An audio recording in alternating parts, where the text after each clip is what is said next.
오늘의 말씀 요한복음 7장 2절에서 24절까지 말씀입니다. 그런데 유대 사람의 명절인 초막절이 가까워지니 예수의 형제들이 예수께 말하였다. 형님은 여기에서 떠나 유대로 가셔서 거기에 있는 형님의 제자들도 형님이 하는 일을 보게 하십시오. 알려지기를 바라면서 숨어서 일하는 사람은 없습니다. 형님이 이런 일을 하는 바에는 자기를 세상에 드러내십시오. 예수의 형제들까지도 예수를 믿지 않았기 때문이다. 예수께서 그들에게 말씀하셨다. 내 때는 아직 오지 않았다. 그러나 너희의 때는 언제나 마련되어 있다. 세상이 너희를 미워할 수 없다. 그러나 세상은 나를 미워한다. 그것은 내가 세상을 보고서 그 하는 일들이 악하다고 증언하기 때문이다. 너희는 명절을 지키러 올라가거라. 나는 아직 내 때가 차지 않았으므로 이번 명절에는 올라가지 않겠다. 이렇게 그들에게 말씀하시고 예수께서는 갈릴리에 그냥 머물러 계셨다. 그러나 예수의 형제들이 명절을 지키러 올라간 뒤에 예수께서도 아무도 모르게 올라가셨다. 명절에 유대 사람들이 예수를 찾으면서 물었다. 그 사람이 어디에 있소? 무리 가운데서 예수를 두고 말들이 많았다. 더러는 그를 좋은 사람이라고 말하고 더러는 무리를 미혹하는 사람이라고도 말하였다. 그러나 유대 사람들이 무서워서 예수에 대하여 드러내놓고 말하는 사람은 아무도 없었다. 명절이 중간쯤 접어들었을 즈음에 예수께서 성전에 올라가서 가르치셨다. 유대 사람들이 놀라서 말하였다. 이 사람은 배우지도 않았는데 어떻게 저런 학식을 갖추었을까? 예수께서 그들에게 대답하셨다. 나의 가르침은 내 것이 아니라 나를 보내신 분의 것이다. 하나님의 뜻을 따르려는 사람은 누구든지 이 가르침이 하나님에게서 난 것인지 내가 내 마음대로 말하는 것인지를 알 것이다. 자기 마음대로 말하는 사람은 자기의 영광을 구하지만 자기를 보내신 분의 영광을 구하는 사람은 진실하며 그 사람 속에는 불의가 없다. 모세가 너희에게 율법을 주지 않았느냐? 그런데 너희 가운데 그 율법을 지키는 사람은 한 사람도 없다. 어찌하여 너희가 나를 죽이려고 하느냐? 우리가 대답하였다. 당신은 귀신이 들렸소. 누가 당신을 죽이려고 한다는 말이요? 예수께서 그들에게 말씀하셨다. 내가 한 가지 일을 하였는데 너희는 모두 놀라고 있다. 모세가 너희에게 할례법을 주었다. 사실 할례는 모세에게서 비롯된 것이 아니라 조상들에게서 비롯된 것이다. 이 때문에 너희는 안식일에도 사람에게 할례를 준다. 모세의 율법을 어기지 않으려고 사람이 안식일에도 할례를 받는데 내가 안식일에 한 사람의 몸 전체를 성하게 해주었다고 해서 너희가 어찌하여 나에게 분개하느냐? 겉모양으로 심판하지 말고 공정한 심판을 내려라.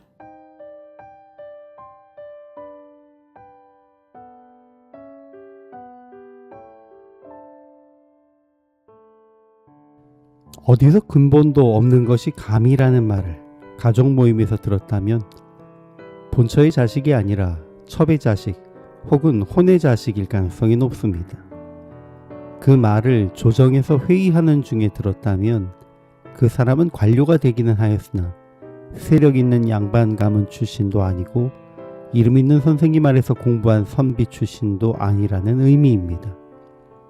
한국 사회에서 이 말은 상대방의 능력 여부, 그가 말하는 것의 옳고 그름을 떠나 그 주장 혹은 존재 자체를 무시하고 듣지 않으려 하는 의도를 가지고 사용됩니다.